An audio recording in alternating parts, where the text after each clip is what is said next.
Hello everyone, my name is Vanshi and today I'll teach you chapter 7 from your Honeydew book. The name of the chapter is A Visit to Cambridge. Cambridge is a place in England. And for author, England means Cambridge and Cambridge means England. This is a very beautiful chapter written by Firdaus Kanga. Firdaus Kanga is a differently abled person. He cannot move or walk properly. He is on a wheelchair. और उन्होंने एक step उठाया कि he wants to visit the world on his wheel chair.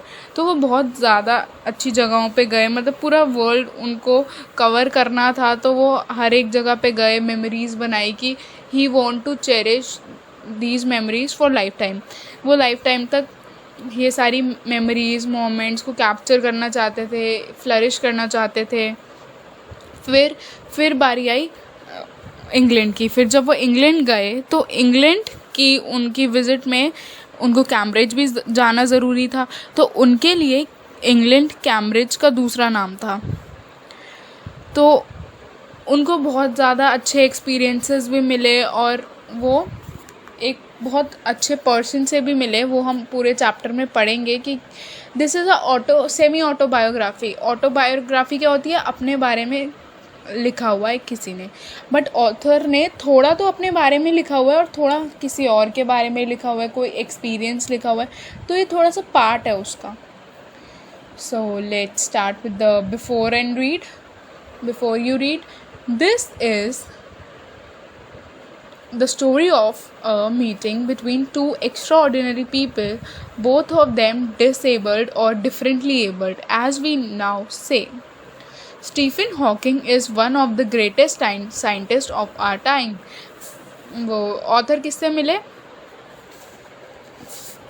फिरदौस किससे मिले? Edward Stephen से. Stephen Hawking से मिले. स्टीफन हॉकिंग से मिले. स्टीफन हॉकिंग कौन है? एक बहुत ही बड़े साइंटिस्ट हैं ऑथर के टाइम के. तो और वो दोनों कौन है? Differently abled. पहले सब बोलते थे डिसेबल्ड है, इनमें कोई कमी है, ये चल नहीं सकते. बट नाउ वी से डिफरेंटली एबल्ड कि उनके पास हमारे से ज़्यादा पावर्स हैं, हमारे से ज़्यादा माइंड उनका क्रिएटिव है. बस ये है कि वो चल नहीं सकते, वो व्हील चेयर पे हैं. ऐसे लोग आपने अपने आसपास भी देखा होगा, बहुत से लोग हैं जो चल नहीं सकते, व्हील चेयर पे हैं, या कोई बोल नहीं सकता, बट उनका माइंड इतना शार्प होता है कि हम इतना नहीं कर सकते जितना वो कर लेते हैं. और सब ना उनको, जैसा मैंने ऑब्ज़र्व करा है, सब उनको बहुत अजीब नज़र से देखते हैं, जिसे कहते हैं कि इनमें कोई कमी है. But no, they are also human beings. बस क्या वो चल नहीं सकते तो क्या इसमें कमी है उनकी? ये कोई लोग जैसे ऑथर है या स्टीफन है, ये उसको अपनी पार समझते हैं कि हम सब कुछ कर सकते हैं. अब आप देखो, व्हील चेयर पे भी उन्होंने पूरा वर्ल्ड घूमा. हम आम लोग भी नहीं ऐसा कर सकते. यही चीज़ है. तो डिसेबल्ड क्या, इनमें कोई कमी? मतलब कितना अजीब लगता है सुनने में भी. ये डिसेबल्ड है, डिफरेंटली एबल्ड है, मतलब इनमें स्पेशल पावर्स हैं. तो Stephen Hawking is one of the greatest scientist of our time. वो साइंटिस्ट हैं वो जिनसे मिले स्टीफन हॉकिंग से. He suffer from a form of paralysis that confines him to a wheel chair and allows him to speak only by punching buttons on a computer which speaks for him in a machine like voice. Okay, अब हमें Stephen Hawking's के बारे में भी जानने को मिला. क्या मिला? कि उनको एक तरह का पैरालाइज हो गया है, जिस पैरालाइज के कारण उनको व्हील चेयर पे आना पड़ा. And allows him to speak only by punching buttons on a computer which speaks for him in a machine like voice. Paralysis उनको हो गया था. पैरालाइज एक ऐसा चीज़ है जिसमें आप बिल्कुल भी कोई भी मूवमेंट नहीं कर सकते, ना आप चल सकते हो, ना आप मतलब कुछ बोल सकते हो. बट उनको एक चीज़ हो गई थी उनके साथ अच्छी, कि उनकी फिंगर्स थोड़ी थोड़ी मूव कर रही थी. तो वो मतलब उनकी जो फिंगर्स हैं उनसे मूवमेंट कर सकते थे, तो वो पंच करते थे बटन्स को कंप्यूटर पे और फिर वो कंप्यूटर उनके बिहाफ पे आगे बात कर लेता था किसी से उनको करनी होती थी तो। नाउ बट इतना सब के बाद भी उन्होंने इतनी सारी चीज़ें अचीव करी कि वो हम भी नहीं कर सकते, मतलब इसे कहते हैं ना, वो डिसेबल नहीं थे, ही इज़ डिफरेंटली एबल्ड। भगवान जी ने उनसे एक उनकी स्पेशल पार्ट छीन ली तो उनको डबल स्पेशल पार्ट्स दे दी। Now Firdaus Kanga is a writer and journalist who lives and works in Mumbai.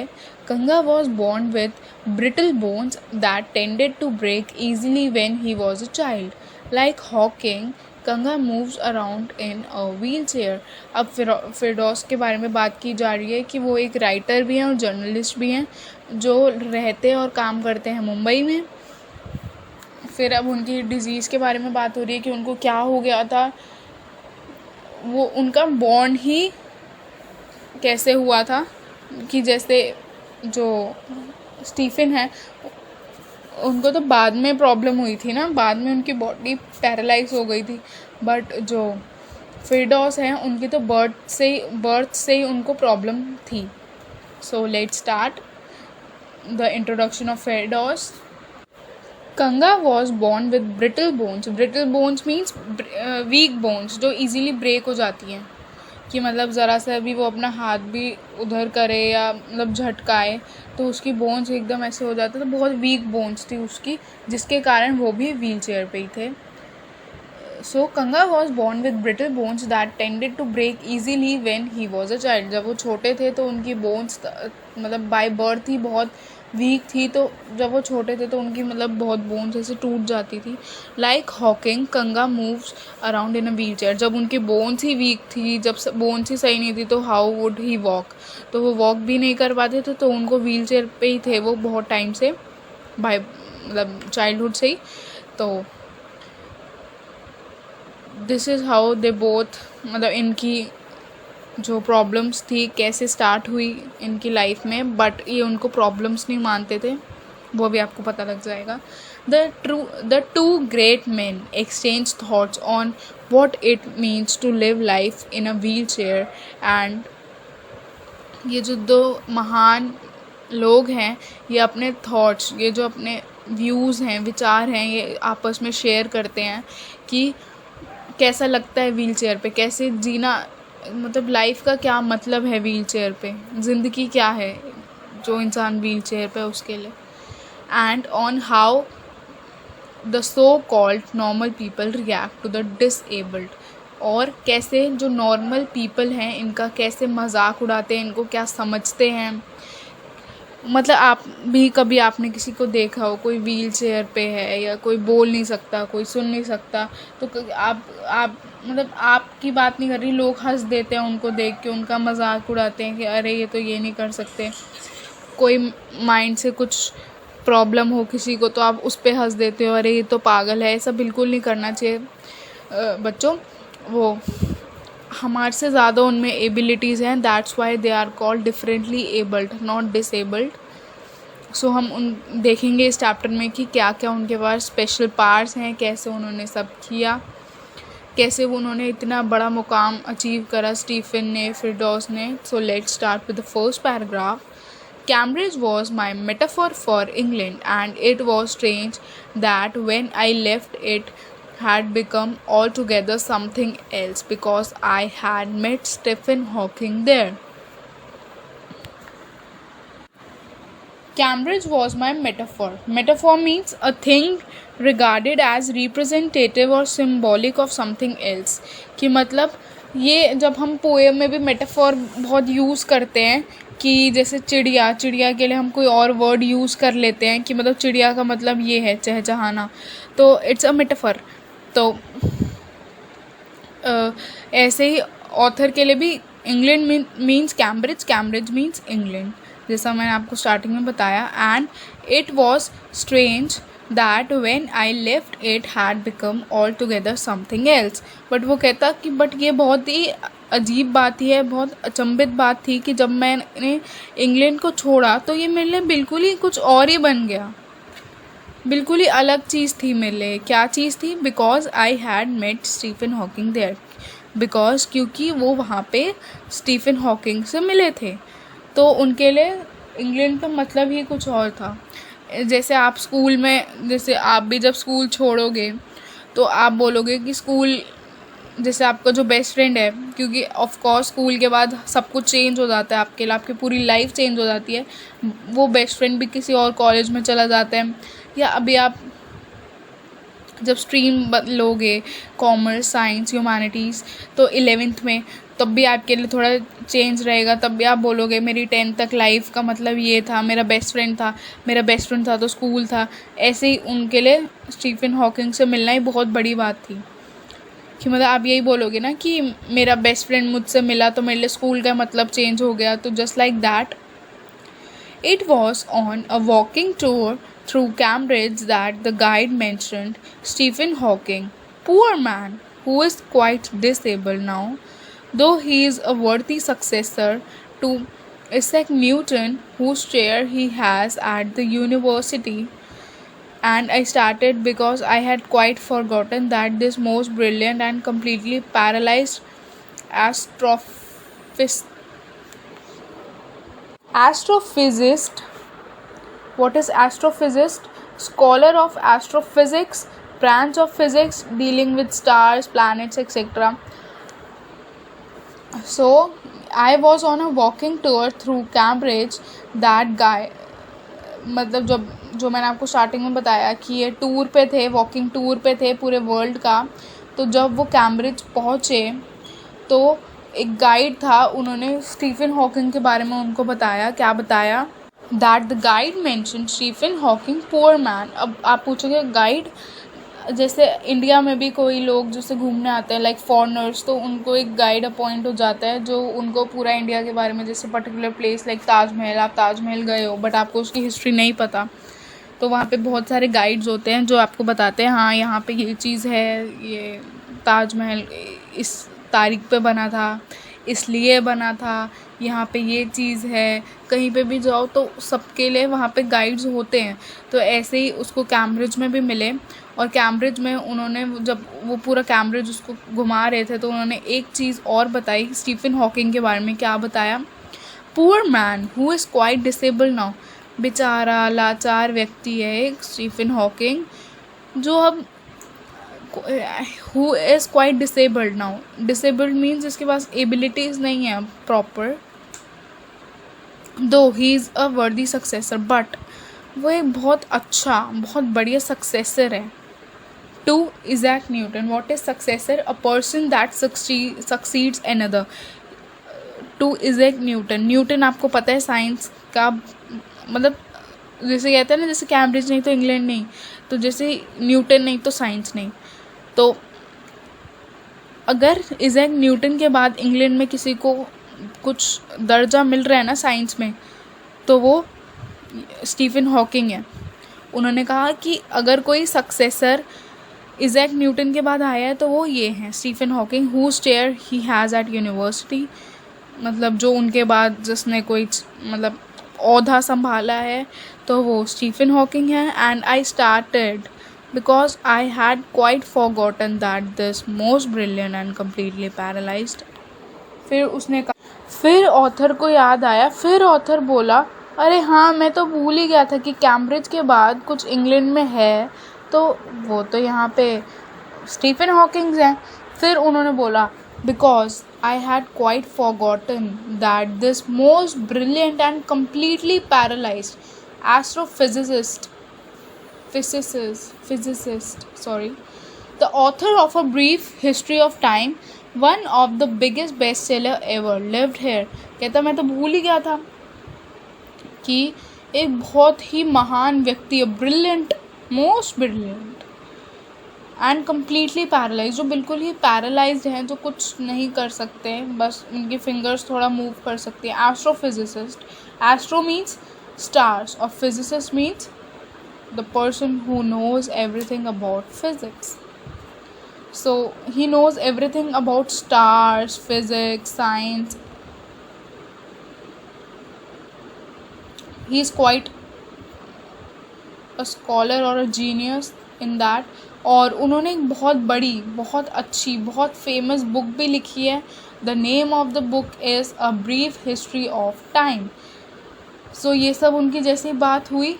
तो when the walking tour was done, जैसे उनका वो जो वॉकिंग टूर ख़त्म हुआ, I rushed to a phone booth and almost tearing the cord so it could reach me outside, phoned Stephen Hawking's house. फिर उसने कहा जैसे ही मेरा ये वॉकिंग टूर ख़त्म हुआ तो मैं फटाफट भागा फ़ोन बूथ की तरफ.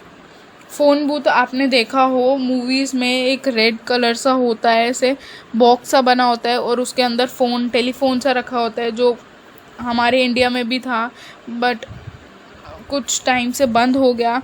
किसी किसी के घर में आज भी है. बट आज फॉरेन में तो आजकल यही चल रहा है, अभी भी चल रहा है telephones, phone booth.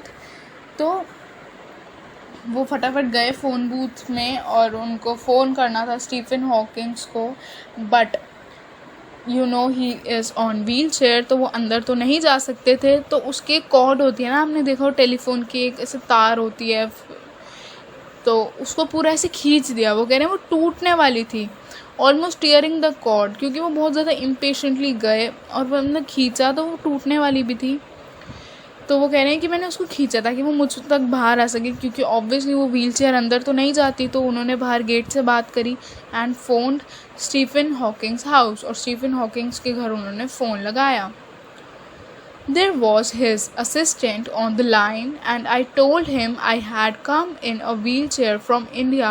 Perhaps he thought I had propelled myself all the way to write about my travels in Britain. I had to see Professor Hawking. Even 10 minutes would do. Half an hour, he said, from 3:30 to 4.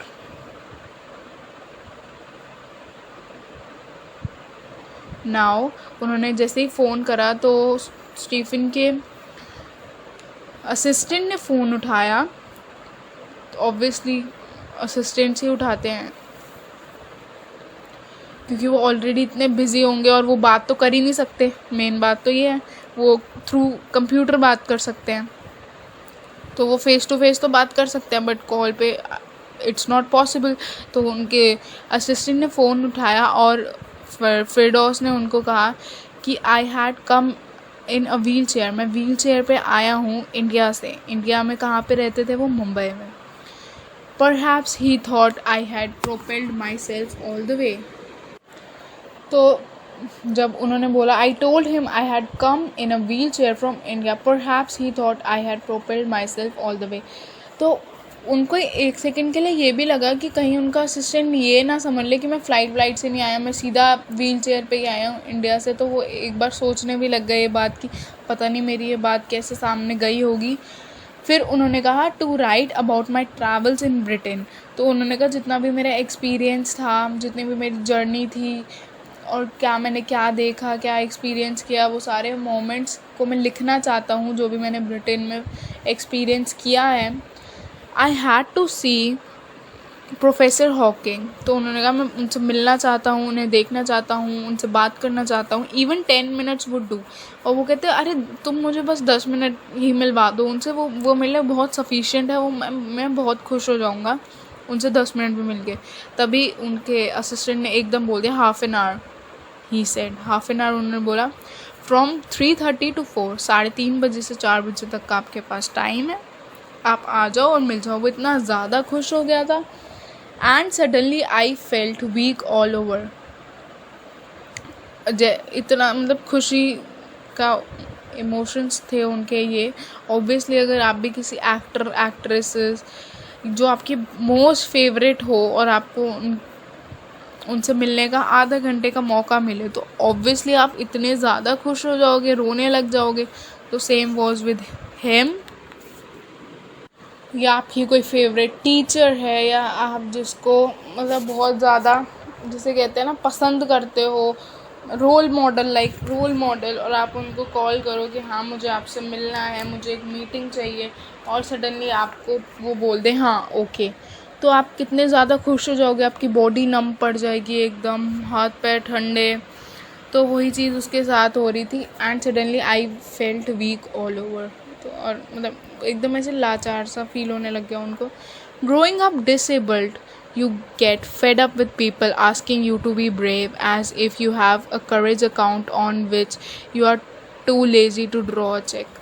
अब वो क्या कह रहे हैं कि आप मतलब वो तो बाय बर्थ ही डिसेबल्ड थे ना, तो बाकी जब वो मिलते थे लोगों से जो मतलब जैसे हम सब से, तो आप फॉर एग्ज़ाम्पल आप हो, आप अब किसी डिसेबल्ड से मिलोगे तो आप उनको यही बोलोगे ना, हौसला रखो, हिम्मत मत हारना, एक दिन सब कुछ ठीक हो जाएगा। वो कह रहे हैं लोग मुझे ऐसे सलाहें देते थे, समझाते थे, लेक्चर देते थे कि सब ठीक हो जाएगा, हिम्मत रखो, कोई नहीं, दुख आया है कट जाएगा, ये सब। तो कहते जैसे तो मैं अपनी मर्ज़ी से ऐसा हूँ कि मेरे पास मतलब कि मैं अपनी मर्ज़ी से ऐसे बैठा हूँ, ऐसा लेज़ी हूँ, मैं अपनी मर्ज़ी से सब कुछ कर रहा हूँ। बट नो, ऐसा तो हो मतलब उनके बस में ही वो चीज़ नहीं है। बट हर टाइम हर जगह उनको यही चीज़ सुनने को मिलेगी तो उनको भी तो बुरा लगेगा। The only thing that makes you stronger is seeing somebody like you achieving something huge. उन्होंने कहा कि बस एक इकलौती चीज़ जो आपको बहुत ज़्यादा स्ट्रॉन्ग बना सकती है वो क्या है, अपनी तरह ही किसी को देखना और उस इंसान ने बहुत अचीव अचीव करा हो, अगर आप उस इंसान से मिलो, उसको देखो, तो आपको बहुत ज़्यादा मोटिवेशन फ़ील होगी, आप बहुत ज़्यादा मोटिवेट हो जाओगे इस चीज़ को सुनकर। मतलब कहते हैं ना कि क्योंकि वो दोनों एक दूसरे को फ़ील कर सकते हैं, वो एक दूसरे की परेशानी समझ सकते हैं। आप जितना कोशिश कर लो, हाँ आप उसको बोलो मैं आपको समझ रहा हूँ, बट आप नहीं समझ सकते क्योंकि आपके साथ वो चीज़ बीती ही नहीं है। बट उस इंसान के साथ वो हर एक चीज़ बीती है, वो हर इमोशन समझ सकता है, तो वो चीज़ उसको स्ट्रॉन्ग बना सकती है। Then you know how much is possible and you reach out further than you ever thought you could. और तब आपको पता लगेगा कि क्या चीज़ पॉसिबल है, कितनी चीज़ तक पॉसिबल है, और तब आपको पता लगेगा कि आगे आप क्या कर सकते हो, क्या नहीं कर सकते, आपकी एबिलिटीज़ सब। I haven't been brave, said his disembodied computer voice the next afternoon. I have had no choice.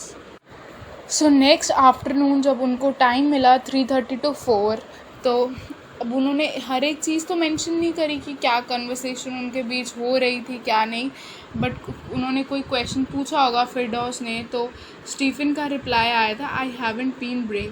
तो कहते मैं शुरू से ब्रेव नहीं था, मेरे को भी बातें बुरी लगती थी, मुझे भी लोग उल्टा बोलते थे, मैं भी दिल से लगा लेता था, मैं क्या ब्रेव मतलब कहते ना शुरू से ब्रेव नहीं होते, आप ठोकरें खाकर चीज़ें गलत कर कर फिर एक्सपीरियंस ले लेकर आप ब्रेव बनते हो। सो सेड हिज डिसएम्बॉडिड कंप्यूटर वॉइस। ये आवाज़ स्टीफन की नहीं आई थी, उन्होंने पंच करा था, मतलब टाइप करा था कीबोर्ड पे, क्योंकि बस उनकी फिंगर ही तो काम कर रही थी, तो जो टाइप करा और कंप्यूटर से जो वॉइस निकली, रोबोटिक वॉइस, उसने ये बात बोली डिसएम्बॉडिड मतलब सेपरेटेड फ्रॉम और एग्जिस्टिंग विदाउट द बॉडी, जो ह्यूमन वॉइस नहीं है वो। द नेक्स्ट आफ्टरनून, अगले afternoon, I have had no choice. वो कहता बट मुझे ब्रेव बनना पड़ा क्योंकि मेरे पास और कोई चारा नहीं था, मुझे ऐसे ही जीना था, क्योंकि पैरालाइज के बाद आपके पास ऑप्शन ही नहीं है, आपके पास कोई चॉइस ही नहीं है, अब आपको ऐसे ही रहना पड़ेगा, या ये हो कि हाँ मैं ठीक हो सकता हूँ, तो वो चीज़ तो पॉसिबल थी ही नहीं। फिर फिरदौस कहता है श्योरली आई वॉन्टेड टू से, वो कहता मैं कहना चाहता था, वॉन्टेड टू से मतलब मैं कहना चाहता था, living creatively with the reality of his disintegrating body was a choice. उन्होंने कहा क्या इतना क्रिएटिवली रहना, क्रिएटिव वे में अपनी इस मतलब इस डिफरेंटली एबल्ड हालत में रहना क्या तुम्हारी चॉइस थी? मतलब आपकी जगह और कोई होता तो वो तो ये तो सब सोच भी नहीं सकता था। और आप अगर बिल्कुल सही होते हमारी तरह, मतलब ह्यूमन बीइंग होते, ह्यूमन बीइंग कह रहे नॉर्मल पीपल होते, तो फिर तो आप क्या ही कर देते अपने माइंड से। कहते इतना क्रिएटिव माइंड से इस हालत में क्या चॉइस थी आपकी। बट आई केप्ट क्वाइट, पर वो कहता बट मैं बिल्कुल चुप रहा, because I felt guilty every time I spoke to him forcing him to respond. फिर वो कहता क्योंकि मुझे ना गिल्टी फील हो रहा था, क्योंकि मैं हर बार कुछ मतलब क्वेश्चन करता तो उनको मतलब अपनी उंगलियों से टाइप करना पड़ता, फिर आवाज़ आती, तो मैं उनको परेशान नहीं करना चाहता था, क्योंकि ऑब्वियसली उनको अपनी मूवमेंट करनी पड़ती जिससे उसको लग रहा था उनको परेशानी होगी। तो कहता मैं नहीं चाहता था उनको परेशानी हो, तो मैं उनसे ज़्यादा क्वेश्चन ही नहीं कर रहा था, ज़्यादा मतलब कुछ बोल नहीं रहा था। There he was tapping at the little switch in his hand, trying to find the words on his computer with the only bit of movement left to him. His long, pale fingers. Every so often his eyes would shut in frustrated exhaustion. And sitting opposite him, I could feel his anguish, the mind beyond with thoughts that came out in frozen phrases and sentences stiff as corpses. Now, फिर वो कहता कि there he was, उनको tap करना पड़ता था, मतलब कोई भी उनसे बात करता था तो उनको रिप्लाई करना पड़ता था, तो उनके हाथ में एक स्विच था जिसको टैप करके, जिसको प्रेस करके उनको वर्ड्स ढूंढने पड़ते थे सामने कंप्यूटर से, ताकि फिर वो उनका जवाब दे। तो इतनी सी भी मूवमेंट जब वो करते थे तो मतलब ऑब्वियसली उनको प्रॉब्लम तो होती ही थी, मतलब एक ही जगह पे बैठ के मतलब बस टाइप करते रहो तो ऑब्वियसली प्रॉब्लम तो होती थी, क्योंकि बस थोड़ी मूवमेंट पड़ी थी उनकी बॉडी में, मतलब ऑब्वियसली पूरी बॉडी नहीं काम कर रही थी, फिंगर्स कर रही थी, और उनको ये भी नहीं पता कि पता नहीं ये कब तक काम करेंगी। नेक्स्ट हिज लॉन्ग पेल फिंगर्स, फिर उन्होंने देखा कि उनकी इतनी बड़ी पेल फिंगर्स, मतलब जैसे हमारी रेड फिंगर्स हैं, उनकी एकदम येलोइश सी हो गई थी, पेल सी, मतलब कलर जैसे हम आप अपने हाथ देखो रेड होते, ब्लड दिखता है, उनमें तो बिल्कुल जैसे कहते हैं ना फीकी पड़ गई थी।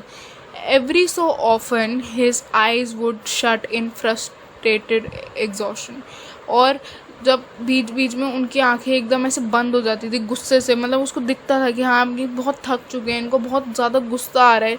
ऑब्वियसली आपको एक ही जगह पे बैठना हो, अगर मैं आपको बोलूँ हाँ आपको 2 दिन तक कुछ नहीं बोलना, बस एक मतलब आपको मैं बटन दे दूँगी, आपको वही प्रेस करना है, यही चीज़, तो आपको सोच के भी कितना डर लग रहा है, मतलब हम सोच भी नहीं पा रहे। और उनके साथ ये पता नहीं कितने बरसों से यही चीज़ हो रही थी, कितने सालों से, तो ऑब्वियसली एक मतलब इंसान कहते हैं ना ब्रेव बन बन के भी थक जाता है। फिर वो दुनिया से नहीं, वो खुद की हालत से ही थक गए हैं।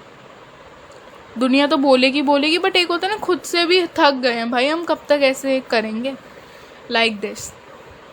After sitting opposite to him I could feel his anguish, वो कहता है मैं उसके अपोजिट बैठा था, मतलब आमने सामने वो बैठे थे, तो कहता मैं फील कर सकता था उनको। एंग्विश मीन्स पेन और सफरिंग, मैं कहता हूँ उनका दर्द मैं बहुत अच्छे से समझ सकता था, क्योंकि मैं ही समझ मतलब एक कहते हैं ना डिफरेंटली एबल्ड को ही समझ सकते हैं, तो वही चीज़ हो रही थी कि मैं बहुत अच्छे से उनको समझ रहा था। The mind beyond with thoughts that came out in frozen phrases and sentences stiff as corpses. The mind buoyant means intensely active and vibrant, मतलब उनका जो माइंड था वो कॉन्टीन्यूस चलता रहता था, मतलब कभी वो शांत नहीं बैठते थे, उनके माइंड में कुछ ना कुछ चीज़ें चलती ही रहती थी। विथ थॉट्स, उनके जो दिमाग में थॉट्स थे, जो उनकी बातें थी, that came out in frozen phrases, मतलब जमे हुए, जैसे कहते हैं ना जमे हुए सेंटेंसेस। ऑब्वियसली कोई मुंह से बात नहीं कर रहा, बस एक कंप्यूटर वॉइस आ रही है, तो इमोशंस भी नहीं दिखते ऑब्वियसली, बस ठीक है कोई बोल रहे हैं हम सुन रहे हैं। बट जैसे अब यही चीज़ अब कहीं और देखो, फॉर एग्ज़ाम्पल कि जैसे रोबोट्स हैं, आप रोबोट से ठीक है थोड़ी देर बात कर लोगे, बट पूरा टाइम तो बात नहीं कर सकते। रोबोट्स भी छोड़ो, बच्चों का टॉय आता है, हम जो बोलते हैं वो रिपीट करता है, तो हम उससे कितना टाइम खेल लेते हैं। हम तब खेलते हैं ना जब हम बोर हो रहे होते हैं। बट वही चीज़ आप अगर किसी बच्चे के साथ बात करो तो आप बात करते रहोगे, क्योंकि एक इमोशन, एक फील कनेक्ट होता है। बट इसमें तो एक कंप्यूटर ही बात कर रहा है। And sentences stiff as corpse, sentences और जो भी सेंटेंस वो बोलते थे वो स्टिफ मतलब हार्ड एज कॉप्सेस, मतलब कि जैसे डेड बॉडी, कि डेड बॉडी कुछ मूवमेंट नहीं करती, मतलब ऐसे डेड से सेंटेंस, मतलब जो सेंटेंसेस होते थे वो होते थे। A lot of people seem to think that disabled people are chronically unhappy, I said. I know that's not true myself. Are you often laughing inside? फिर उन्होंने बोला, फिर डॉस ने उनसे पूछा कि a lot of people seem to think that disabled people are chronically unhappy. कहते बहुत लोग ये सोचते हैं कि जो डिसेबल्ड पीपल होते हैं, जिनके पास मतलब नॉर्मल एबिलिटीज़ नहीं होती, वो chronically unhappy means extremely sad always, कि मतलब वो हमेशा दुखी रहते हैं। I know that's not true my self, और कहता है मैं भी जानता हूँ कि कोई हमेशा के लिए दुखी नहीं रह सकता।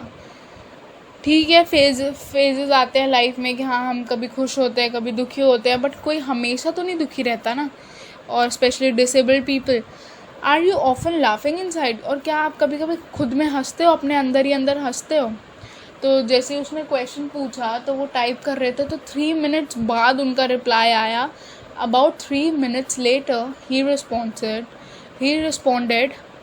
फिर उन्होंने क्या बोला, I find it amusing when people patronize मी।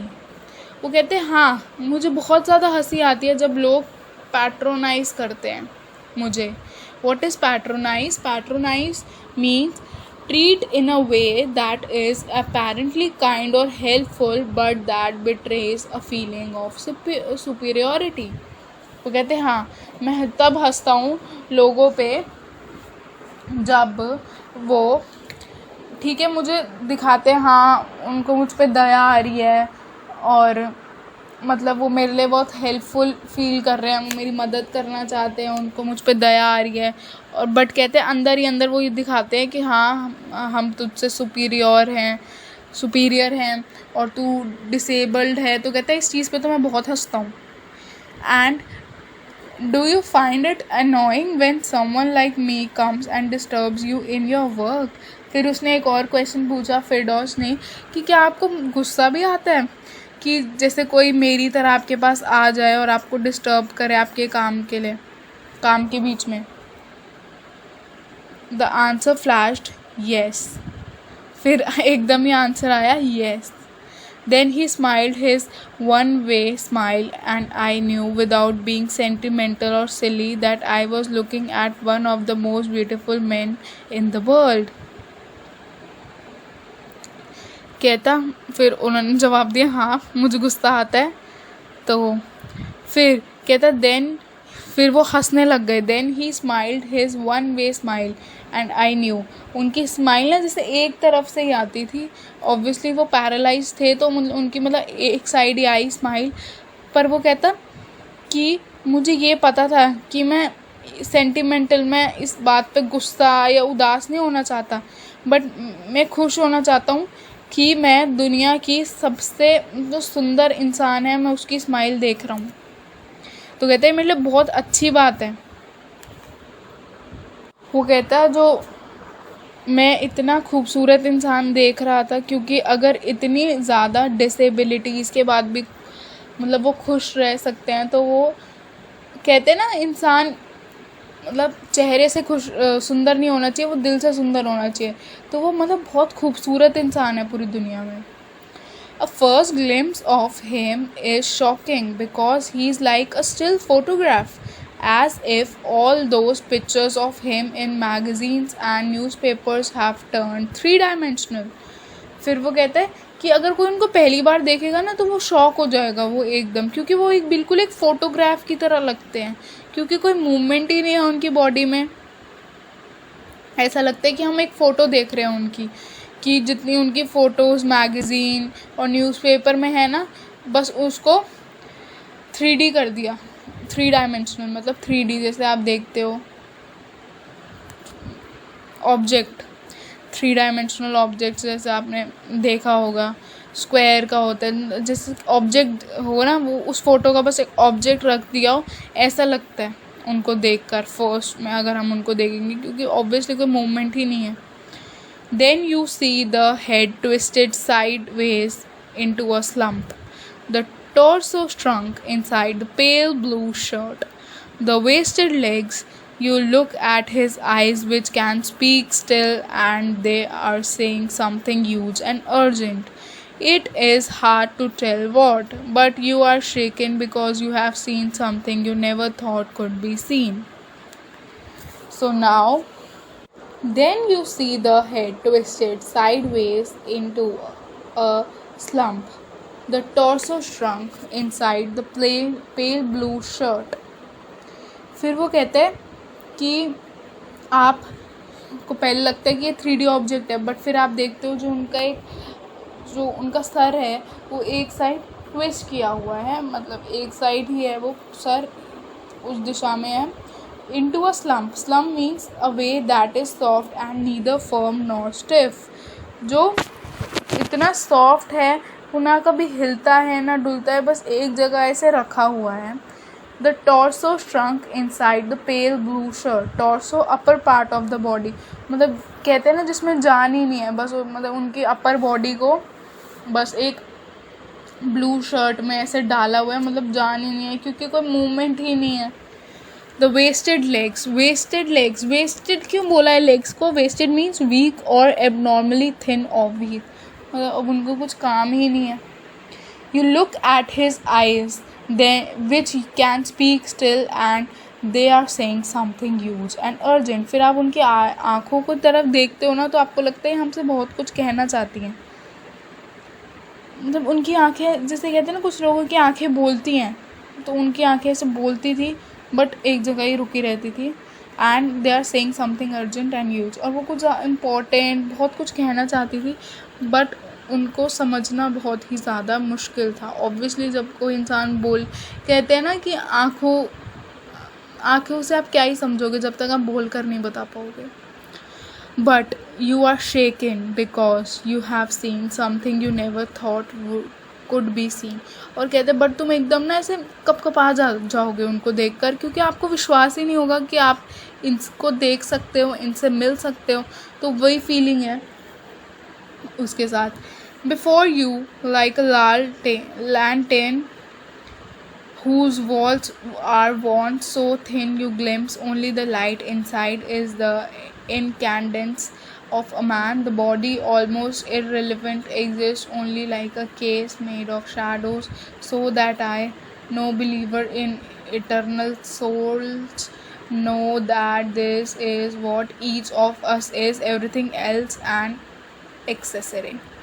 फिर अब वो कहते हैं, these are the most beautiful line of this chapter. Before you like a lantern whose walls are worn so thin you glimpse only the light inside. वो कहते हैं जैसे ही एक लालटेन है, लैम्प है, वो मतलब बहुत टूट सा गया है, मतलब वो बहुत टाइम पुराना है, जंग लग गया है उसमें, मतलब वो बहुत बेकार सा हो गया है. बट आप क्या देखोगे उसमें? आप वो उसके बाहरी चीज़, उसकी बॉडी देखोगे, अंदर जो ब्राइट सा लाइट जल रही है वो देखोगे. ऑब्वियसली लाइट देखोगे, तो वही वो चीज़ कह रहे हैं. इनकैंडेसेंस मीन्स इनर ग्लो और लाइट. वो कहते हैं ऐसे ही इंसानों के साथ भी है कि हम उनका पैरालाइज्ड फेस, पैरालाइज्ड बॉडी, एक साइड ट्विस्टेड हेड, अगर हम उनका ये सब ना देखकर अगर उनका हम दिल देखें ना, तो वो सबसे ज़्यादा खूबसूरत चीज़ है जिसे हम कहते हैं. The body almost irrelevant exist only like a case made of shadows. कहते बॉडी एक ऐसा केज सा है मानो, बस कि मतलब शैडो से बना हुआ है, केस है, मतलब ऐसे बॉक्स सा है. और ऑब्वियसली हम सब की आत्मा, हमारे सोल्स, यही सब तो मायने रखती हैं. अगर आप कहो कि हमने इसका चेहरा देखा तो ये तो आप फिर मतलब ही वाली बात कर लोगे ना। अगर हम कि जैसे मैंने ये दोस्त इसको बनाया फॉर एग्ज़ाम्पल कि मैंने राम को दोस्त बनाया, वो बहुत ज़्यादा सुंदर है, वो अच्छा दिखता है, वो अच्छे से बोलता है, इसीलिए मैंने उसको दोस्त बनाया। बट नहीं, हमने राम को इसलिए दोस्त बनाना है क्योंकि उसका दिल साफ़ है, वो कभी किसी के बारे में गलत नहीं बोलता, वो सबके लिए सही सोचता है, वो बहुत हेल्पफुल है, वो काइंड है, इसीलिए राम हमारा दोस्त है। तो यही चीज़ है। तो उसने यही बोला, so that I no believer in eternal souls. कहता मैं इतना ज़्यादा सोल्स पे, but know that this is what each of us is, everything else and accessory. Accessory means not essential but extra through decorative. जो हमारा face है, हमारी body है, तो हमें निखार रही है, डेकोरेट कर रही है, बट असल में क्या देखते हैं लोग, क्या हमारे में अच्छा है? हमारी सोल, हमारी आत्मा, कि हम इंसान कैसे हैं, वो चीज़ मायने रखती है। बाहरी ब्यूटी ये सब मायने नहीं रखता। जब हम, जैसे कहते हैं ना, आपने सुना होगा कि जब हम दुनिया से जाएंगे ना तो हमारे अच्छे काम, हमारी सोल, लोग उसको याद करेंगे। ये नहीं याद करेंगे अरे वाह इसके चेहरे पे डिम्पल था, इसकी स्माइल अच्छी थी, ऐसे कोई नहीं बोलेगा कि हाँ ये बहुत अच्छा इंसान था। सब ऐसे याद करेंगे। तो हमें ऐसा इंसान बनना है।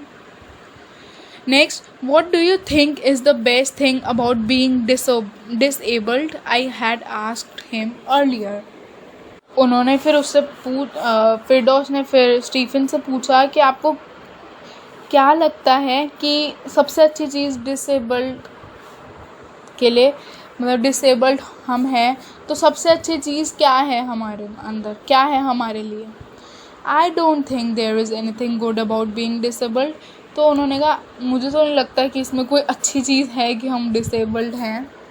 आई थिंक, आई सेड, फिर फिरदौस ने कहा मुझे लगता है you do discover how much kindness there is in the world. कहता फिर मुझे ये लगता है हम ये समझ पाते हैं, हम ये डिस्कवर कर पाते हैं, हम ये जान पाते हैं कि कितनी ज़्यादा काइंडनेस इस दुनिया में बची है अभी भी। कि मतलब हम व्हील चेयर पे हैं तो हम तरह तरह के लोगों से मिलते हैं, कोई हमारे मजाक उड़ाता है तो कोई हमें सच में दिल से चाहता है। तो हमें वो सब देखने को मिलता है कि कितनी इंसानियत, कितनी काइंडनेस अभी भी इस दुनिया में बची है। येस ही सेड। फिर स्टीफन ने उनकी बात से एग्री किया और उन्होंने बोला हाँ। It was a disadvantage of his voice synthesiser that it could convey no inflection, no shades of tone, and I could not tell how enthusiastically he agreed with me. But फिर ना उसने मन ही मन सोचा कि इस वॉइस सिंथेसाइज़र की कितने गलत बात है। डिसएडवांटेज ये है कि ये इमोशन तो कन्वे कर ही नहीं पाता। No inflection, inflection means rise and fall of the voice in speaking. जैसे अब उसको समझ नहीं आ रहा, फॉर एग्ज़ाम्पल कंप्यूटर ने बोल दिया हाँ, तो अब खुशी वाला हाँ है क्योंकि हम खुशी से भी हाँ बोलते हैं, और अगर हम गुस्से में होते हैं तो हम गुस्से वाला हाँ बोलते हैं। ऐसे टोन हमारी बदल जाती है।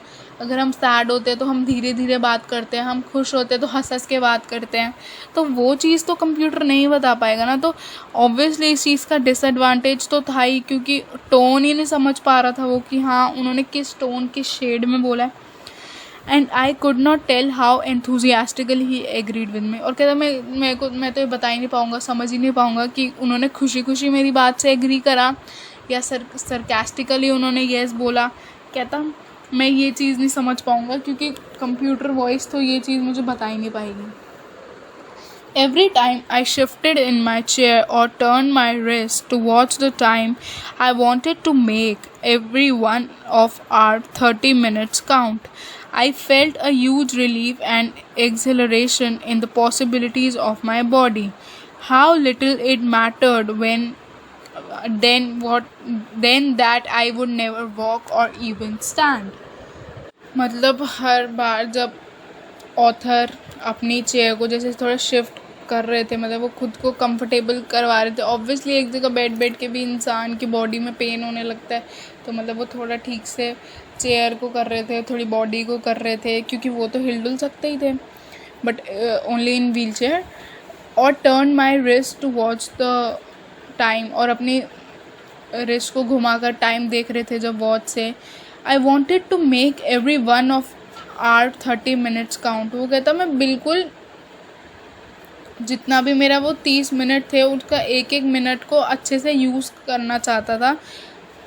I felt a huge relief and acceleration in the possibilities of my body.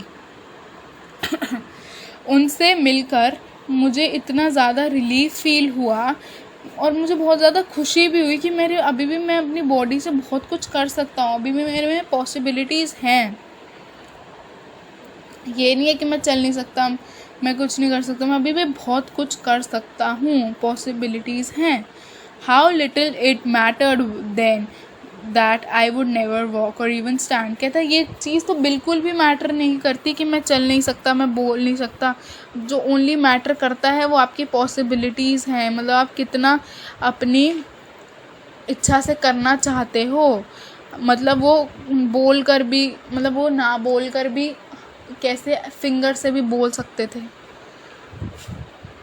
I told him how he had been an inspiration beyond cliche for me and surely for others.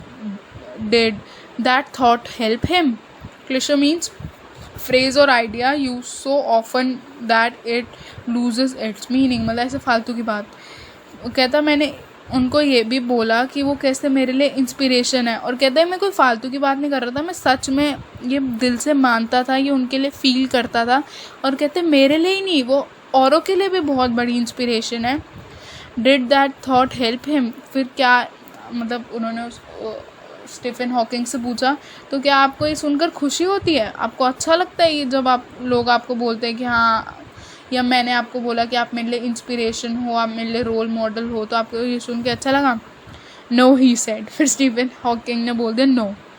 And I thought how foolish I was to ask. फिर obviously जब आप कुछ उम्मीद से किसी इंसान से कुछ पूछते हो और वो ऐसे मना कर दे नहीं, ऑब्वियसली आपको भी यही लगता है अरे मैं कितना पागल हूँ, मैंने क्यों ही पूछ लिया, मैं ना ही पूछता तो अच्छा था. तो यही हुआ. फिर ऑथर को भी लगा कि मैं कितना बड़ा पागल था जो मैंने ये क्वेश्चन इनसे पूछा. When your body is claustrophobic, room and the walls are growing narrower day by day, it doesn't do much good to know that there are people outside smiling with admiration to see you breathing still. फिर अब क्या बोला Stephen ने, ये बात देखो.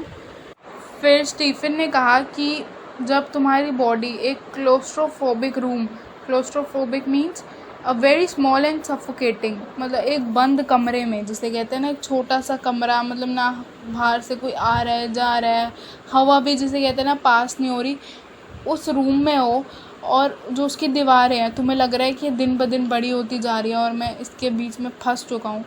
It doesn't do much good to know. कहता फिर आपको ये सुनकर अच्छा नहीं लगेगा, आपको खुशी नहीं होएगी कि जब आपको ये सुनने को मिले कि लोग आपको देखकर खुश हो रहे हैं क्योंकि आप अभी भी जिंदा हो. There are people outside smiling with the admiration to see you breathing still. कि people आपको देख के हंस रहे हैं आपके घर के बाहर, खुश हो रहे हैं, या आप बाहर की दुनिया में कि हाँ आप अभी भी ज़िंदा हो, आप अभी भी जी रहे हो. पर कहता मुझे पता है ना मुझे कैसा फ़ील हो रहा है, एक एक दिन भी मैं घुट घुट के कैसे रह रहा हूँ. ऑब्वियसली उस जब वो टाइप कर रहे थे फर्स्ट सेकंड पैराग्राफ में, जब वो उससे मिला था तो वो एक पेन देख सकता था उनकी आइज़ में. Is there any advice you can give disabled people, something that might help make life better. फिर फिरदौस ने उनसे पूछा कि क्या ऐसी आप कोई एडवाइस डिसेबल्ड पीपल को देना चाहते हो जिससे उनकी लाइफ थोड़ी बेटर हो जाए.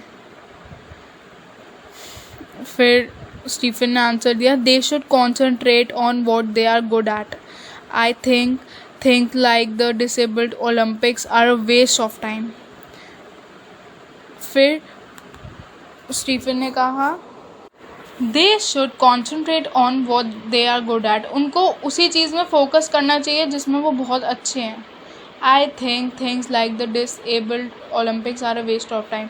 क्योंकि आजकल जैसे ओलंपिक्स भी बना दिए जैसे डिसेबल्ड के लिए, तो देखा देखी लोग वहाँ पे जा रहे हैं वो चीज़ों कि स्पोर्ट्स में जैसे आम पर्सन स्पोर्ट्स कर रहे हैं तो देखा देखी मैं भी कर सकता हूँ, मैं भी ये कर सकता हूँ, हर चीज़ में पैर पसार रहे हैं। कहते हैं ऐसा नहीं होना चाहिए, आप जो चीज़ में अच्छे हो आपको उसी में फोकस करना चाहिए। ये चाहे डिसेबल्ड के लिए नहीं है, हर किसी के लिए है कि आप जिस चीज़ में अच्छे हो आपको वही चीज़ करनी चाहिए। देखा देखी करके कुछ नहीं होगा, आपका सिर्फ टाइम ही वेस्ट होगा, और waste of time. I know what you mean. वो कहता हाँ मैं समझ रहा हूँ आप क्या कहना चाहते हो। आई रिमेंबर्ड, फिर उसको भी एक किस्सा याद आ गया। I remembered the years I had spent trying to play a Spanish guitar considerably larger than I was, and how gleefully I had unstringed it one night. फिर उसको अपनी एक और बात याद आ गई। क्या बात याद आ गई? कि मैं स्पेनिश गिटार सीखना चाहता था जो कि साइज़ में मुझसे भी बड़ा था।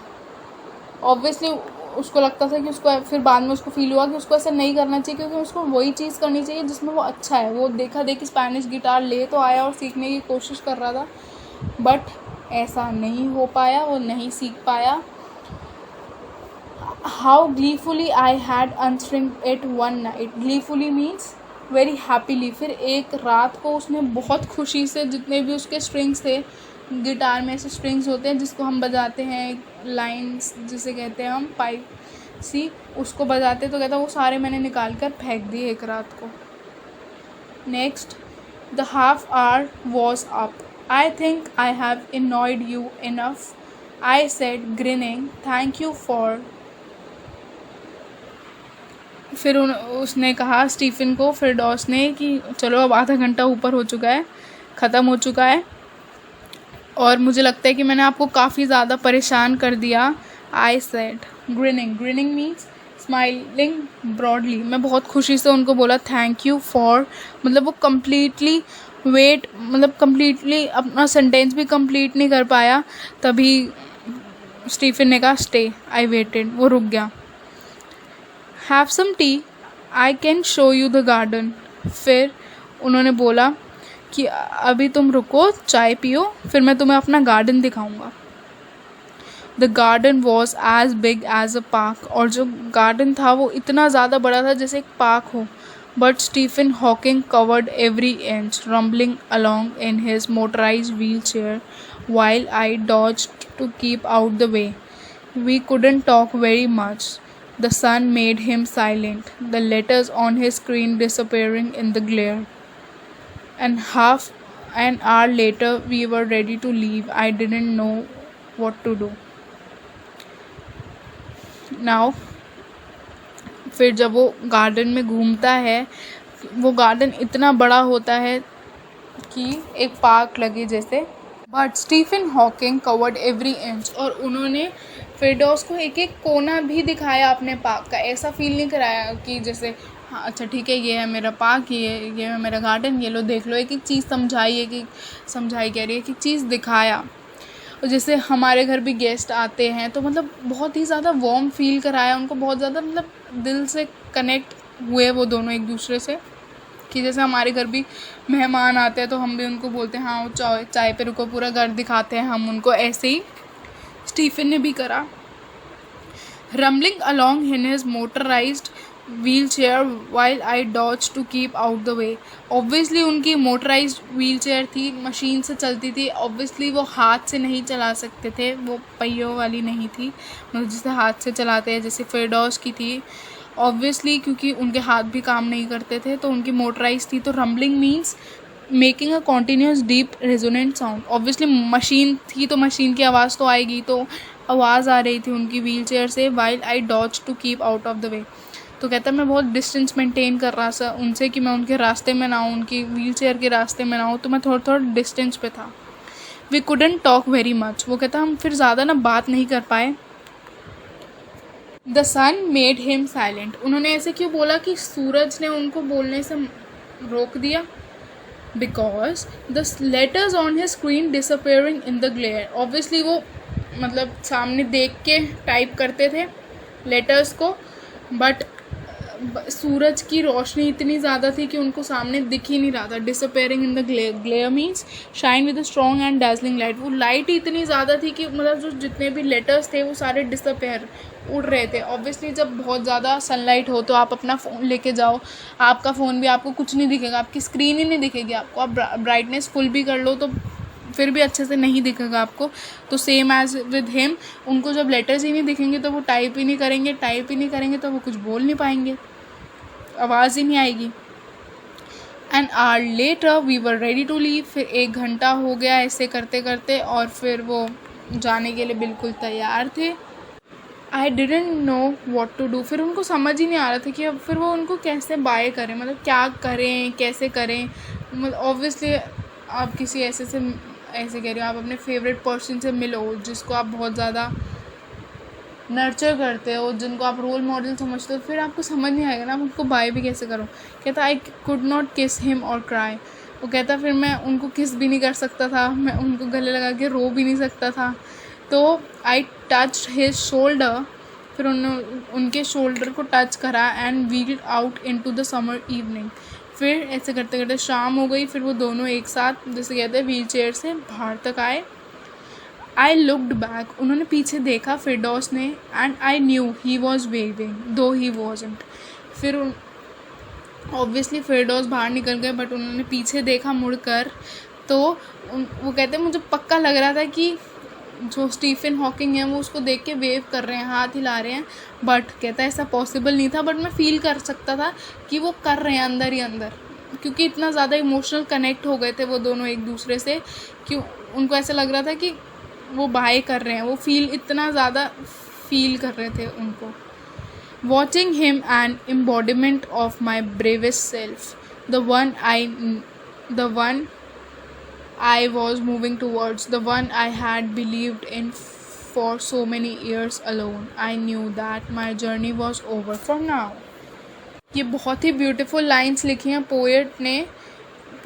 ऑथर ने कि watching him an embodiment of my bravest self, the one I was moving towards. मतलब कि मैं इनको खुद में देख रहा था कि हम दोनों एक नहीं थे, बट मैं खुद को उनमें देख रहा था, उनको खुद में देख रहा था. मतलब एक उसको समझाना भी नहीं आ रहा था. एम्बॉडीमेंट मतलब वो इतना ज़्यादा ऑफ माई ब्रेवेस्ट सेल्फ, मतलब वो जितना ब्रेव है ना वो उससे डबल ब्रेव. मतलब जिसे कहते हैं ना वो उनको खुद में ढूंढ चुका था. The one I had believed in for so many years alone. वो कहता मुझे इतनी ज़्यादा अच्छा लगा है, मतलब मुझे बहुत कुछ सीखने को मिला है इनसे कि अब मैं अकेले बहुत कुछ कर सकता हूँ, खुद से बहुत कुछ कर सकता हूँ, मेरे में भी बहुत पॉसिबिलिटीज़ हैं. I knew that my journey was over. फिर उन्होंने बोला हाँ मुझे पता है कि अब मेरी ये जर्नी ख़त्म हो गई फॉर नाउ. अब ये वाली जर्नी ख़त्म हो गई है, बट जो भी मैंने उनसे सीखा है, जो भी अच्छा सीखा है मैंने उनसे, अब मैं उनसे मेरी नई वो चीज़ जो सीखी है मैंने, अब उस चीज़ों को लेकर मैं अब एक नई जर्नी शुरू करूँगा. मैं खुद में चेंजेस लाऊँगा और मैं एक अच्छा इंसान बन के दिखाऊँगा. This is all about this chapter. I am in love with this chapter. This is a very beautiful chapter. कितनी चीज़ें मुझे एज अ पर्सन इसमें से सीखने को मिली हैं, आपको भी सीखने को मिली होंगी फॉर श्योर. कि हमें दिल से बहुत खूबसूरत होना चाहिए. हमें फर्स्टली आपने आज तक किसी डिफरेंटली एबल्ड इंसान का मजाक उड़ाया तो आपको सॉरी फील करना चाहिए भगवान जी के आगे, क्योंकि बहुत कुछ सहा है उन्होंने और हमारा छोटा सा भी उनको पिंच भी ना बहुत कुछ अंदर तक बिठा देता है. तो आपको उनको सॉरी फील करना है. दूसरा, आपको उनका मजाक नहीं उड़ाना. तीसरी चीज़, आपको खुद में ये चीज़ लानी है कि मैं खुद में सब कुछ कर सकता हूँ, मैं अकेला ही इनफ हूँ, मेरे अंदर बहुत पावर्स हैं, मुझे उनका यूज़ करना है. आपका माइंड दिल की सुनो. So this is a very beautiful chapter. Now let's start with the question answers. Comprehension check. Question number 1, which is the right answer? This is the MCQ question. Cambridge was my metaphor for England. To the writer, Cambridge was a reputed university in England. England was famous for Cambridge. Cambridge was the real England. Answer is third, Cambridge was the real England. Second, the writer phoned Stephen Hawking's house from the nearest phone booth, from outside a phone booth, from inside a phone booth. Answer is from outside the phone booth. तभी उन्होंने वो wire खींची थी ना. Every time he spoke to the scientist, he felt guilty because he wasn't sure what he wanted to ask. He forced the scientist to use his voice synthesizer. He was face to face with a legend. Answer is second, he forced the scientist to use his voice synthesizer. Question 4. I felt a huge relief in the possibilities of my body. In the given text, the highlighted words refer to shifting in wheelchair, turning the wrist, standing up, walking, speaking, writing. Answer is shifting in the wheelchair, turning the wrist. Turning the twist, turning the wrist here, turning the wrist. Working with the text, question number 1, answer the following questions. Question 1, first, did the prospect of meeting Stephen Hawking made the writer nervous? If so, why? Yes, he felt nervous when he went to meet Stephen Hawking because he was fed up with people asking him to be brave. Second, did he at the same time feel very excited? If so, why? Yes, he felt very excited at the same time because Stephen Hawking was also totally paralyzed. Still, he had made great achievement. This gave him strength to do still better. Question 2. Guess the first question put the scientist by the writer. You have been very brave, haven't you? Said the narrator. Third, Stephen Hawking said, I have had no choice. Does the writer think there was a choice? Was it? Yes, the writer thought that Stephen Hawking had a choice. He chose to live creatively despite his paralysis. Fourth, I could feel his anguish. What could be the anguish? Stephen's anguish was that he found it difficult to find the right words on his computer. He felt frustrated and tired. Frustrated spelling is frustrated. Question 5. What endeared the scientist to the writer so that he said he was looking at the one of the most beautiful men in the world? Answer is, what endeared Hawking to the writer was his frankness and smile. Without being sentimental or silly, he declared that he was annoyed when somebody came to disturb him in his work. Last question. Oh, no, this is not the last question. There are many questions. Question 6. Read aloud the description of the beautiful man. Which is the most beautiful sentence in the description? Before you, like a lantern, lantern, whose walls are worn so thin you glimpse only the light inside, is the incandescence of a man. I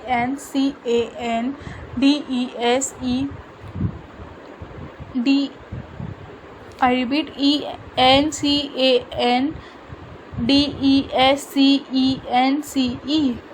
Question 7th, part 1.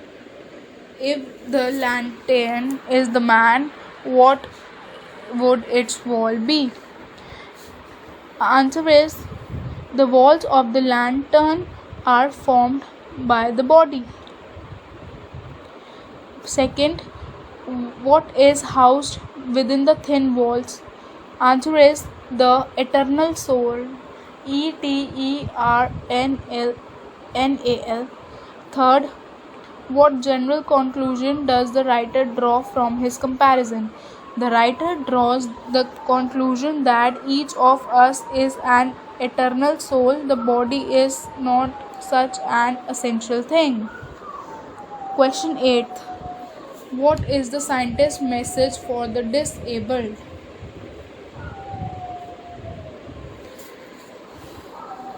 Stephen Hawking's message for the disabled people is that they should concentrate on what they are good at.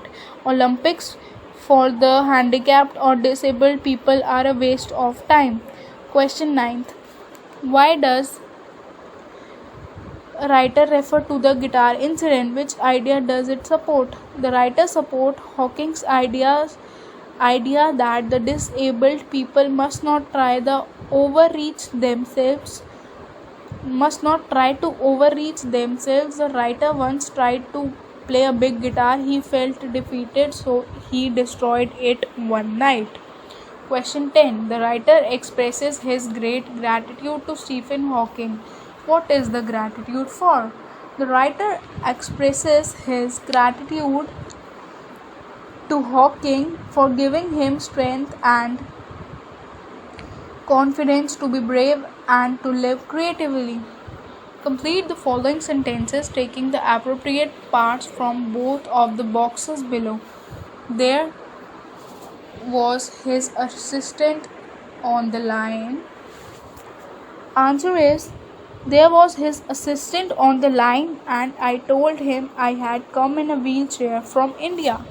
Second, you get fed up with people asking you to be brave as if you have a courage account on which you are too lazy to draw a check. Third, there he was tapping a little switch in his hand, trying to find the words on his computer. Part 4. You look at the eyes which can speak and they are saying something huge and urgent. It is hard to tell what. Fifth, it does not do much good to know that there are people smiling with admiration to see you breathing still. Now, working with language, fill in the blanks in the sentences below using the appropriate form of the words given in the following box. First, I met a dash from an antique land. Traveler. Second, I need special. Answer is guidance. In mathematics, I can't count the number of the times I failed in the subject. Third, the guide called Stephen Hawking a worthy successor to Isaac Newton. Fourth, his other problems paled into insignificance beside this unforeseen mishap. Fifth, the meeting was guided by the youngest member of the board. Sixth, some people say yours truly when they informally refer to themselves. Seventh, I wish it had been a drawn match. I should have been spared the noise of celebration at least. Look at the following words: walk or stick. Can you create a meaningful phrase? या आपको create करना like walking sticking, जैसे read का reading, walk का walking, dance का dancing, like this. Winning.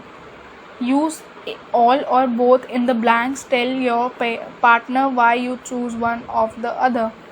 He has two brothers dash are lawyers. Answer is both are lawyers. More than 10% called dash of them wanted to see you. All of them wanted to see you. They dash cheered the team. They all cheered the team. Fourth, dash her parents are teacher. Both her parents are teacher. How much have you got? Give me all of it. Fourth, complete each sentences using the right form of adjective given in the brackets. My friend has one of the fastest cars on the road. Sorry. My friend has one of the fastest car of the road. Fast मुझे लगा ing use करना है. Fastest car on the road. Second, this is the most interesting story I have ever read. Third, what you are doing now is easier than what you did yesterday. Fourth, Ramesh and his wife are both short. He arrived late as usual. Even the chief guest came earlier than he did. Now speaking and writing, this you have to do by yourself because I cannot do here. Now the rhyme or the poem. When I set out for Lyonesse as young apprentice architect, British poet and novelist Thomas Hardy once visited a parish to supervise the restoration of a church.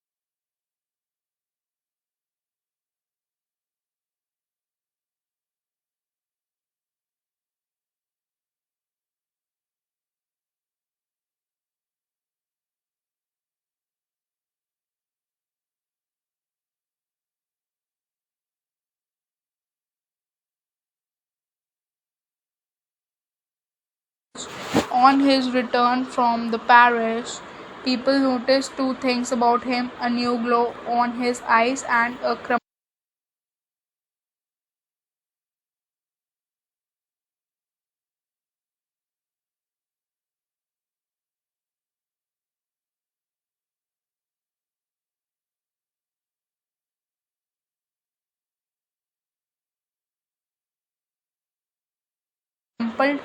piece of paper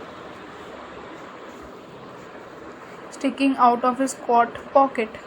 Now, what is this? Lyonesse is a place in ancient time. ये एक imaginary poem है. Author घूमने गए थे. इससे ना बहुत एक डीप मैसेज मिलता है. ये है बहुत छोटी सी पोएम, बस इससे हमें एक डीप मैसेज मिलता है कि कोई भी इंसिडेंट या कहीं पे भी हम जाते हैं तो उसका एक्सपीरियंस हमारे दिल में ना बहुत ज़्यादा घर कर देता है. हिंदी में जैसे कि हम कहेंगे बहुत ज़्यादा इफ़ेक्ट कर देता है हमें. वो कैसे, अब हम इस पोएम में पढ़ेंगे. As a young apprentice architect, ये ट्रेनी है. एज अ ट्रेनी है, जैसे कहते हैं ना हम कुछ सीख रहे हैं, हम कुछ चीज़ पढ़ी है तो हमें उसको सिखाने के लिए ना एक टाइम पीरियड होता है जिसको आप इंटर्नशिप कहते हो. तो ये एज अ ट्रेनी है और ये पैरिश गए हैं. Parish is a small administrative district typically having its own church and a priest. ये एक ब्रिटिश पोएट भी हैं, नॉवेलिस्ट भी हैं. और ये पोएम किसने लिखी है, अब उनका नाम भी आ गया. कौन ये कौन है, अब हम ये नहीं बोलेंगे, अब हम बोलेंगे थॉमस हार्डी. और वो गए हैं पैरिश. पैरिश मैंने आपको बता दिया, एक छोटा सा जिसे कहते हैं गांव है जहाँ पे एक चर्च है और एक प्रीस्ट है जो चर्च में होते हैं, फादर जिसे हम कहेंगे.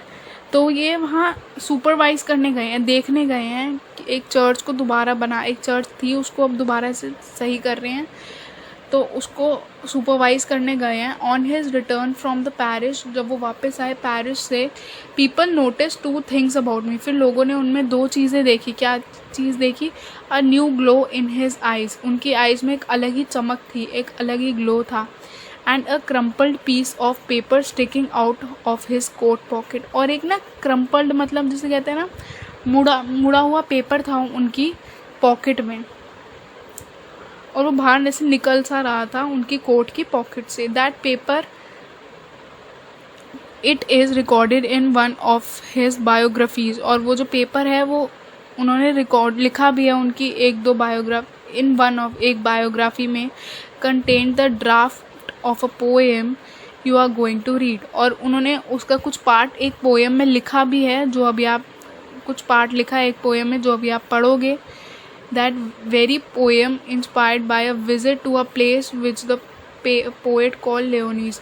कि कैसे वो इंस्पायर हुए उस विजिट से उस प्लेस पे जिसको पोएट ने लेओनीस का नाम दिया है.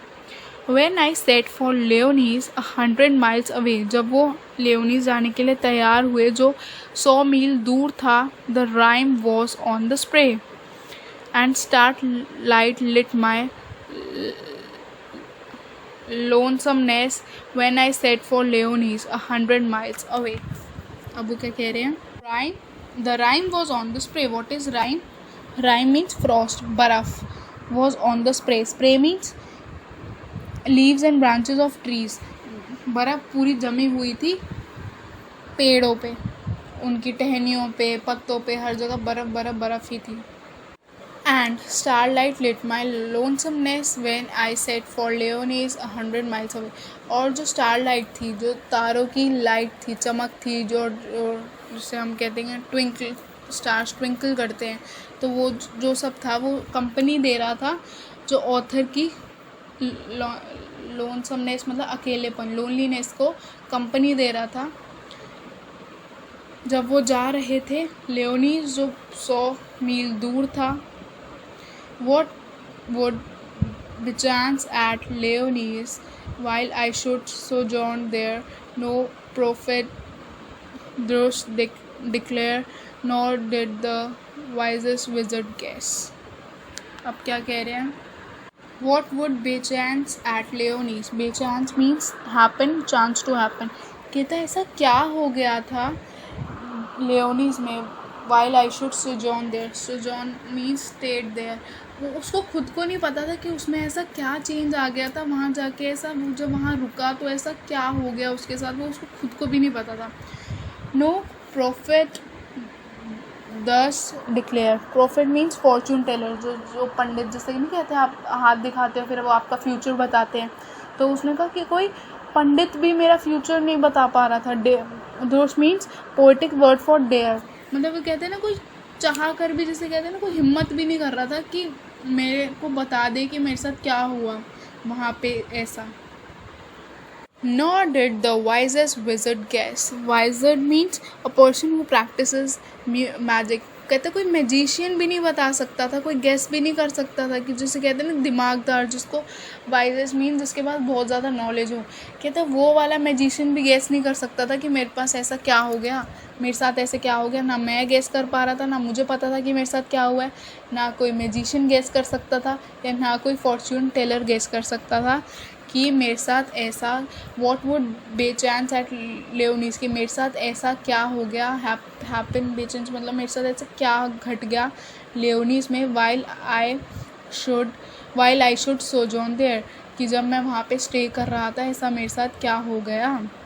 When I return from Lyonnesse with magic in my eyes, जब मैं लेओनीस से वापस आया मेरी आँखों में एक मैजिक सा था. उनकी आइज़ में एक अलग ही ग्लो था, एक चमक थी जिसे कहते हैं, वो किसी को भी नहीं पता था. All marked with mute सरमाइज. सरमाइज means gas. वो कहते हैं सब कुछ, मतलब जितने भी लोग थे वो सब गैस कर रहे थे. सिर्फ अब सबके दिमाग, सब जानना चाहते थे, सबके दिमाग में कुछ ना कुछ चल रहा था, बट वो चुप थे क्योंकि किसी को पता ही नहीं था. बस उनके जो दिमाग में पक रहा था वही पक रहा था और सब गैस ही कर रहे थे. और ये बात किसी को समझ ही नहीं आ रही थी कि मेरे साथ ऐसा हो क्या गया. My radiance rare and phantomless when I returned from Leonis with magic in my eyes. My radiance rare and phantomless.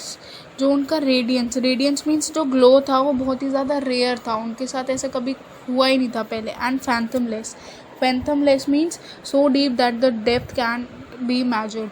और इतना ज़्यादा डीप था कि मतलब इसको कोई समझ ही नहीं पा रहा था, कि किसी को समझ ही नहीं आ रहा था कि भाई मेरे साथ हो क्या रहा है. व्हेन आई रिटर्न फ्रॉम लेओनीस, जब मैं लेओनीस से वापस आया with magic in my eyes, फिर मेरी जो आँखों में एक अलग ही मैजिक था, एक अलग ही चार्म था.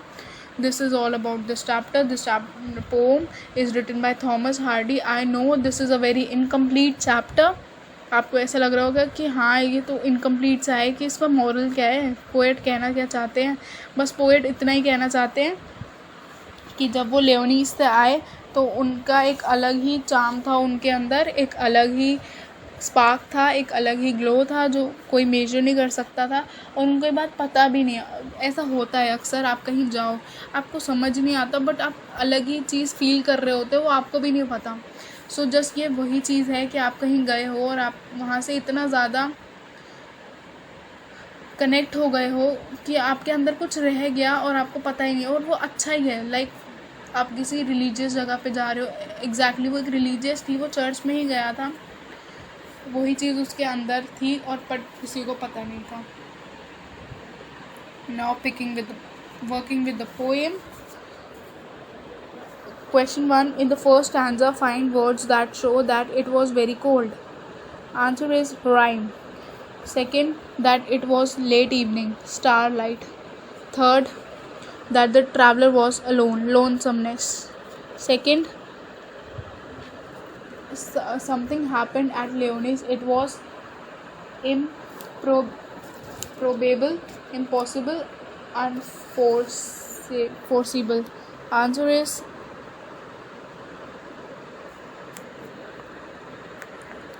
something happened Leonis. It was improbable and unforeseeable. Second, pick out 2 lines from the stanza to justify your answer. No prophet durst declare, no did the wisest wizard guess what would bechance at Leonis. Third, read the lines in stanza 3 that implies the following: everyone noticed something, that they made guesses but they didn't speak a word. Answer is all marked with mute surmise. Second, my radiance rare and phantomless. This is all about the chapter. Now it's a springtime question. Why is it unsafe to walk about in spring? Answer is because the grass has blades, the flower have pistils, and the trees are shooting. This is all about this chapter. When I set out for Leonis and that Firdaus lesson, a visit to Cambridge. Now please read both of the chapters and revise the question answers. We'll meet you in chapter 8. Thank you everyone. Take care.